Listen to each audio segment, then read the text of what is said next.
네, 이어지는 수급진단 극과 극 시간입니다. 유한타증권 골드센터 영업부 박우신 차장 자리해 주셨어요. 네, 안녕하세요. 안녕하세요. 네, 매주 화요일 시장 수급 점검과 함께 수급 베스트 워스트 종목 꼽아봅니다. 일단 최근 일주일 동안 외국인과 기관이 매수했던 종목들 좀 점검을 해볼까요? 예, 일단 순매수 종목 먼저 알아보면요. 일단 외국인 순매수 상위 종목 먼저 좀 말씀을 드리도록 하겠습니다. 5위권에 하나금융지주가 랭크가 되어 있는 모습이고요.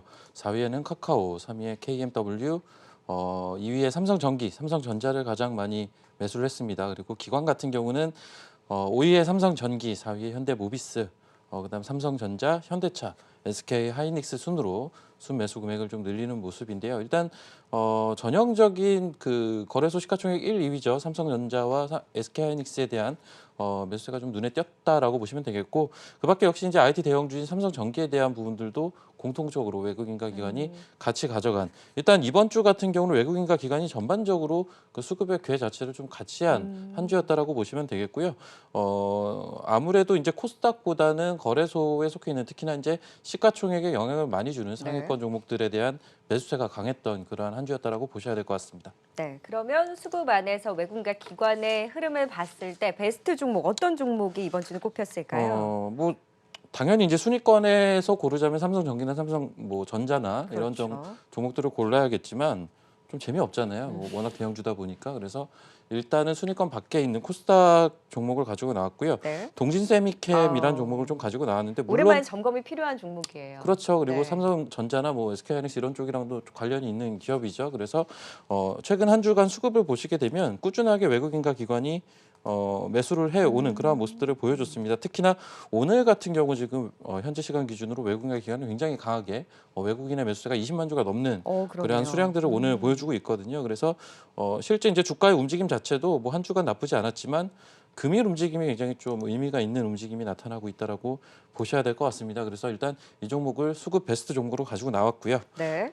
최근에 나온 리포트가 근데 이제 제가 이제 각 증권사별로 리포트를 한 3개 정도 항상 좀 말씀을 드렸었는데, 네. 일단 동진세미캠 같은 경우는 최근에 나온 리포트가 모두 한증권사입니다. 그러네요. 예, 바로 한증권사하고 투자증권. 타증권사에서 나온 리포트가 없습니다. 그래서 일단은 바로투자증권에서 나온 리포트 사실 이 3개보다도 더 많거든요. 근데 이제 이 3개 가장 열심히 최근에 쓰는군요. 동지세미캠에 집중적으로 좀 대해서. 쓰시더라고요. 그래서 이 세 번의 레포트에 대해서 시간 순으로 좀 말씀을 드리겠는데, 일단 가장 최근에 나온 리포트는 PLP도 포토 레지스트 씁니다 라는 제목의 리포트였고요. 그다음에 이제 디스플레이 PR, 이게 포토 레지스트죠. 디스플레이 PR 이건 시작일 뿐이라는 리포트였고요. 마지막으로 EUV PR에 에천트 올려놓은 근사한 토종 케미컬. 약간 이제 전문적인 용어가 많이 들어가다 보니까 네. 언뜻 이해는 정확하게 되시지 않을 수 있지만, 네, 애정이 느껴지는 제목들인데요. 그렇죠. 그리고 사실 이 3가지 레포트에 공통적으로 들어가는 단어가 있습니다. 포토레지스트, 지금 영문으로 PR이라고 나온 네.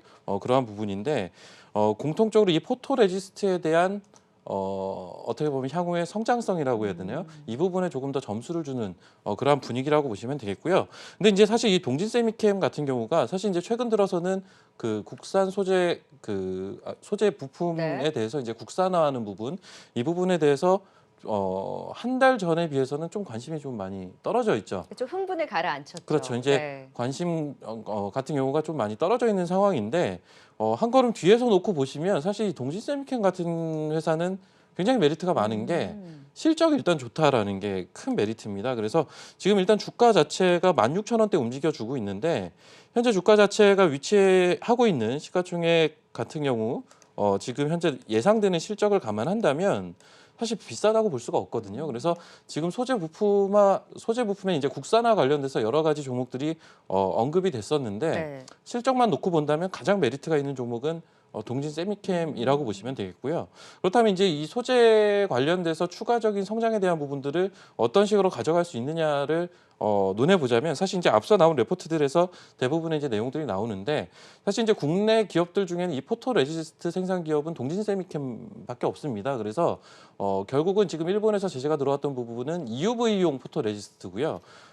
하지만 이제 포토 레지스트를 생산을 하지만 대부분 디스플레이용으로 생산을 하고, EUV 즉 반도체용으로는 아직 생산이 안 되고 있다는 거죠. 그래서 네. 여기에 대한 개발이 됐을 때는 이 부분이 국산화가 될 수 있고 그 국산화의 수혜를 동진세미캠이 볼 수 있다라고 보시면 되겠는데 일단 이 부분이 그렇다면 왜 현재까지 이루어지지 않았느냐? 사실 이제 이 부분 EUV 포토레지스트를 개발을 하기 위해선 기술력보다도 사실 이제 장비에 대한 부분이 있어야 되는데 즉 EUV 노광 장비라는 게 있습니다. 근데 이 노광 장비가 대당 1,500억 어마어마하게 비쌉니다. 그러다 보니까 네.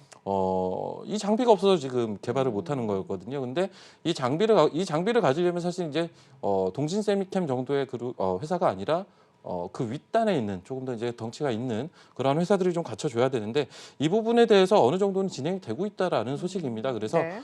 이 부분이 사실 올해 내로 가시화되기는 조금은 힘들겠지만 내년부터는 기대감을 좀 가져볼 수 있다라는 거죠. 그래서 결론적으로는 이 포토레지스트 관련돼서 어떻게 보면 국산화의 그러한 수혜를 볼 수 있는 기업은 현재 상장 주식 중인 동진세미캠이 네. 유일하다라는 부분은 하나의 큰 모멘텀으로 향후에도 가져갈 가능성이 높다라고 보시면 되겠고 이제 국산화에 대한 이슈는 그럼 단기적으로 볼 것이 아니라 중장기적인 그림으로 그려야 되는 그렇죠. 거군요. 이제 그 당시에는 이제 한 달 전에는 이제 모멘텀적인 그렇죠. 측면에서 많이 주가에 반영이 됐다면 향후 같은 경우는 어떻게 보면 이제 정부 정책 측면으로 보셔야 될 것 같아요. 네. 그래서 이 정부 정책이 사실은 지속적으로 시장에 이제 나타날 가능성이 높습니다. 그래서 지속적으로 이슈화될 가능성이 있기 때문에 네. 이 부분을 감안한다면 단기적인 이슈보다는 중장기적인 이슈로 하나의 모멘텀으로 가져가 보는 것이 맞을 것 같고요. 네. 앞서 언급드린 대로 이제 실적이 좋은데 사실 이제 동사를 보시면 삼성전자가 19,000원대에 투자를 예전에 했었단 말이죠.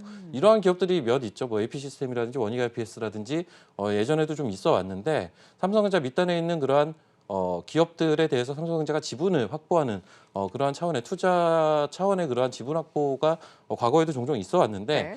단기적인 흐름보다는 이 부분들을 좀 길게 봤을 때는 결국은 주가가 다 올랐다라는 말이죠. 그래서 제가 일전에도 원희가 IPS 한번 소개하면서 그 얘기를 네. 또 한번 했었던 것 같은데 결론적으로는 장기적으로도 결국은 이 삼성전자가 투자를 했던 그러한 소위 이제 벤더 업체들의 주가 자체는 삼성전자가 투자했던 가격보다는 훨씬 우상향하는 케이스들이 그동안 다수가 목격이 됐다라는 측면에서 현재 주가 16,000원은 삼성전자가 투자한 가격보다는 확실히 메리트가 있죠. 그래서 이제 그러한 부분들 감안하면 이 종목은 사실 단기적인 그림도 지금 나쁘지가 않은데 중장기적인 메리트를 조금 더 많이 가지고 있는 업체라고 보시면 될 것 같습니다. 그래서 일단 이 종목 같은 경우는 금일 같은 경우 굉장히 긍정적인 그러한 기술적인 포인트가 나오고 있는 것 같아요. 그래서 일단 뭐 바로 매수가 가능한 종목으로 보시면 될 것 같고요. 네. 목표가는 일단 뭐 단기적으로는 7월 달에 기록을 했던 고점대인 19,000원대 대충 뭐 잡아볼 수는 있겠지만 한 2만 원권까지는 현재 밸류로는 충분히 가능하지 않을까라는 관점으로 일단 목표가 2만 원 선으로 좀 잡아 드릴 수 있을 것 같고요.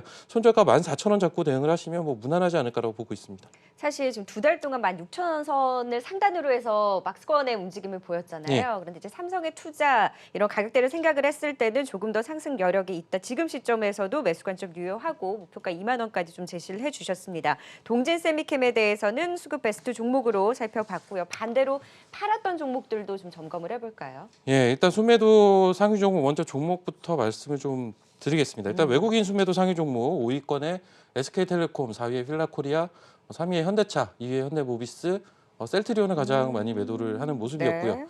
기관들 같은 경우는 5위에 롯데케미칼, 4위에 호텔신라, 3위 LG화학, 2위에 올리패스 최근에 상장한 종목이죠. 그리고 마지막으로 이제 헬릭스미스를 가장 많이 매도한 모습인데 단연 헬릭스미스가 오늘 같은 경우 눈에 띄지 않을 수가 없는 것 같아요. 그렇죠. 그래서 사실 외국인도 순위 5위권 안에는 없지만 외국인이 코스닥에서 한 주간 제일 많이 판 종목 역시 헬릭스미스였습니다. 그래서 사실 오늘 같은 경우는 헬릭스미스에 대해서 오전에도 많이 얘기가 나왔을 것 같아요. 네. 예, 그래서 헬릭스미스를 가지고 나오려다가 말았고요.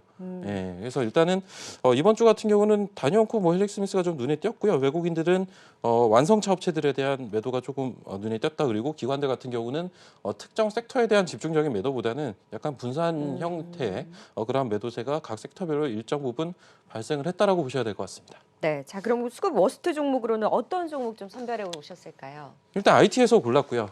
일단은 베스트에서 동진세미캠을 말씀을 드렸는데 워스트는 같은 IT지만 좀 결은 틀리죠. 서울반도체를 좀 가지고 나와봤고요. 네. 사실 이제 이 서울반도체가 최근에 많이 언급이 되지 않았었을 겁니다. 그리고 실제 주가의 흐름을 보셔도 지속적으로 좀 우하향하는 그러한 흐름들을 올 한 해 내내 좀 보여왔는데 왜 이러한 흐름이 보였는지 사실 여러 가지 이제 리포트나 내지는 실적을 보시게 되면 아실 수가 있는데 일단 리포트 먼저 말씀을 좀 드릴게요. 가장 최근에 하이투자증권에서 나온 리포트입니다. 업계 구조조정의 정점을 지나는 중 제목이었고요. 미래에셋대우증권 3분기 개선 시작, 속도에 대한 우려는 존재라는 리포트. 마지막으로 대신증권에서는 이제 성수기 진입이라는 제목의 리포트였는데 일단 그렇습니다. 지금 이 회사 같은 경우는 2분기 실적이 굉장히 좋지가 않았고요. 지금 일단 2분기 실적 같은 경우는 물론 업황도 좋지 않았던 것도 있지만 공격적인 비용 처리 그리고 재고 관리들을 2분기에 일시적으로 좀 반영을 했어요. 그러다 보니까 워낙 안 좋은 업황 속에서 더 안 좋은 그런 실적을 나타냈다. 그러면서 이제 주가 자체도 한 단계 더 레벨 다운이 됐다라고 보시면 되겠는데 네. 이를 반대로 생각을 하신다면 사실은 어떻게 보면 이제 기저효과죠. 3분기는 2분기보다는 좋아질 수밖에 없는 구조를 지금은 가지고 있다.